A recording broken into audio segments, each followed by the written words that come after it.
emphasis on test scores these days, the quality of education isn't what it used to be. Teachers are pressured into teaching curriculums that might not always align with their values. Fundings depend heavily on the performance of the schools, and yes, students stop enjoying going to school as much as they used to. Something is definitely wrong when anxiety and depression are on the rise in elementary schools. Kids at that age shouldn't have to worry so much about perfecting their scores when they're only young once. Fed up with the same boring criteria and want something different? Here are 10 psychology lessons not taught in school. Number 1. Personal stories are more persuasive than research. In writing class, your teacher might have taught you that one way of opening up your essay is by providing statistics. And yes, while that may be powerful, research has shown that anecdotes speak louder. The secret is to start off with a story first and then follow up with the data. People will engage with your essay, presentation, or video better. Why? Because stories provoke empathy. It gets people to make connections when it triggers their own relevant memories. Number 2. Handwritten letters tend to be more honest. It's great we no longer have to rely on pigeons to deliver our letters when there's this thing called texting, but interestingly enough, if you want the truth, a handwritten letter may work best in your favor. In one study from DePaul University, 48 business students were given 89 imaginary bucks and had to decide how much they wanted to share with their partner. One group communicated via email, while the other wrote letters. The group that wrote emails lied about the amount of money more than the group that handwrote letters. The same results occurred for managers who took part in the study, showing that they were more likely to lie over email exchanges instead of pen and paper. Number 3. We think we're more important in how events work than we really are. Today's age gets a bad rep for being narcissistic when we enjoy taking selfies. But self-importance has always existed before Instagram was even born. Product manager Krish Manat explains the illusory correlation. Think about those days when you're ready to check out during a busy line at the grocery store.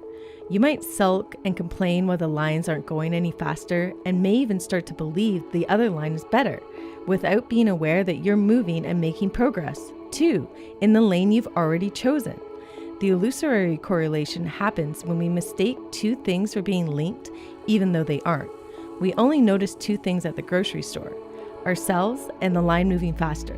When we exaggerate our self-importance, we fail to recognize how the events are actually unfolding. Number 4. The nocebo effect is just as powerful as the placebo effect. You've probably heard of the placebo effect. When someone is down with the flu and they are given a sugar pill being told it'll boost their immune system, they get better from this belief. But the nocebo effect is also real. When someone is given a sugar pill, believing it has a side effect that makes them dizzy, it can actually make them feel worse without actually having that side effect. This explains why some people act drunk when they actually aren't after consuming a non-alcoholic drink placed in a party cup. Number 5. The law of attraction is in your favor. Although the law of attraction isn't backed up by solid research, it has been studied and applied by many philosophers. Positivity takes you further in life, so you might as well look on the bright side. The law of attraction says that when you focus on something enough, you'll start attracting it in your life. This doesn't mean if you think about your crush or your dream job enough, then they'll magically reciprocate feelings for you or call you in for an interview. But what it does is lends you opportunities when you put in the work. You'll start to build resilience against your failures and work harder next time to catch your crush's attention or a new job opening. Number 6. We perform worse on tests when we think of stereotypes. Stereotypes are mean, right? Asians get a rep for excelling, and girls are told to stay away from science careers. Aside from being false and degrading, they can cause us to perform worse on cognitive tests. This phenomenon is called priming, in which one stimulus influences the response of another stimulus. One study showed that Black participants performed significantly worse on the GRE test when they were primed with negative academic stereotypes of African Americans. It's intimidating when that stereotype goes hand in hand with the image of smart that is primed as a white person with a prestigious background. Number 7. You know how to do things you've never done before. Yes, you heard that correct.